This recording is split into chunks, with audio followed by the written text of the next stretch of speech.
Hi, I'm Don Rich. Welcome to this episode of Rich Insights. Today we're going to talk about quantitative easing and whether or not it's a weapon of mass destruction. So this is the third in our three-part series on quantitative easing. Right? We looked at QE in the US, and yesterday was QE in Europe, and we're going to finish with QE in Japan. Now, Japan was the first to experiment with quantitative easing, and they have taken it in directions that no one else has done so far. So I want to walk you through what's going on in Japan. But the thing we need to keep in the back of our mind is we haven't seen a lot of the stuff in the U.S. that they're doing in Japan, right? So some of this stuff may be coming to our shores at some point. We have to think about this. All right, so what's going on in Japan that's different? Well, there's two main differences. Right? First, their QE program, they've taken to levels never seen before, right?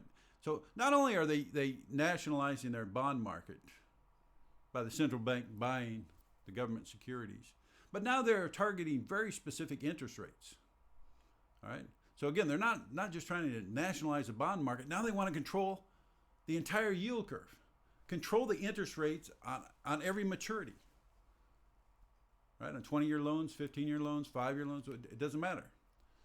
Just stop and think about that.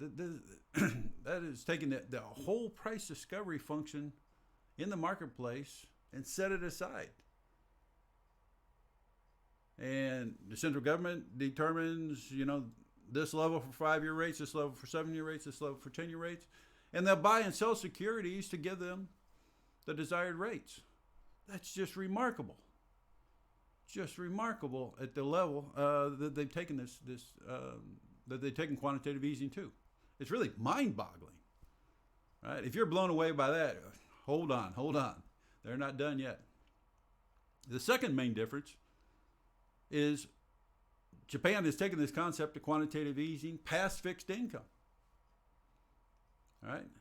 Nationalizing the bond market wasn't enough. Now they've started to nationalize the equity markets as well. So it's the central bank buying up equity securities. Just stop and think about this. The marginal buyer of equities is now the government. You can see why I'm so concerned about this. Why hopefully you're so concerned about this, and how it seems a bit like a Ponzi scheme, or at least a house of cards, when you start putting it in that context, right? So U.S. and Europe right now are the central banks there, through their QE programs, are buying fixed income securities, not equities. But in Japan, things are different. Now they've moved in to the equity markets as well. All right, there's one other unusual thing going on in Japan that we have to talk about. Now, to understand this last point, we got to go to the textbooks, right? We got to go back a few hundred years, actually. But it's an interesting economic fable, all right? And the fable goes like this. That you have this traveler, and the traveler pulls into an innkeeper, and he's interested in a room for the evening. Right? Interested in all the different types of rooms, the rates available, and so forth. And the innkeeper hands him 3 or 4 keys and says, "Go up and check the rooms out yourself. The only thing I require is that you put a $100 bill, on the table here as a deposit." So the traveler accepts the terms, grabs the keys, and heads for the elevator. Well, in the meantime, the innkeeper takes that $100 bill and he runs across the street because he has a $100 bar tab. And so he runs across to the tavern, he squares up with the bar owner, and he's square then, right? He's whole with the bar owner. The bar owner then takes that $100 bill and he runs down the street to the house of ill repute because he had a $100 deficit with the house. And so the barkeep then settles his bill with the house of ill repute. Now, the house of ill repute does business with the innkeeper, right? And it turns out the house of ill repute owes the innkeeper $100. So he takes the $100 you just received from the bar owner, and he gives it to the innkeeper. All right, so that $100 bill has traveled completely through the system. Now, about that time, the traveler is coming down the steps. He's inspected all the rooms. He's determined that none of the rooms are acceptable, and he's going to continue down the road.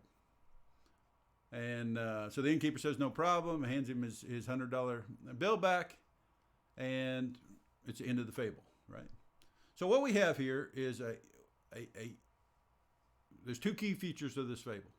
One, we have a closed system, right? We have a very closed system, and we have a shock to that system.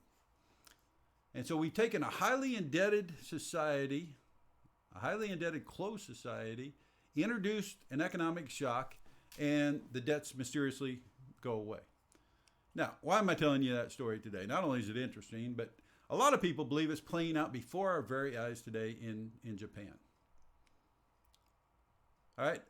So in terms of being a closed society, Japan owns most of their own debt. That's what we're talking about, being a closed society. We don't have that in the U.S. Right? Foreign investors own most of the U.S. debt. But that's not the way in Japan. So Japan has the closest thing to a closed society. Now, they need a shock. What is the shock to that closed society? Well, that's the quantitative easing that the central bank is bringing to the table.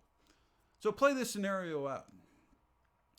The central bank owns a large percentage of the Japanese government debt. Suppose the Japanese government, just decides to default, to not pay their debt. Well, they're defaulting against themselves. So who's really hurt in this scenario? Well, no one. And so you start with the most indebted society that we see today, Japan, and just like the economic fable, they may end up being, come out the other end of this, being one of the least indebted through quantitative easing. This is just a miraculous time in history. I just can't believe some days that we actually get to be part of it. But that's what's going on in the world. All right, that concludes our series on quantitative easing. That's our message for today. I hope you enjoyed it. Thank you for watching, and we'll talk again soon. Thank you.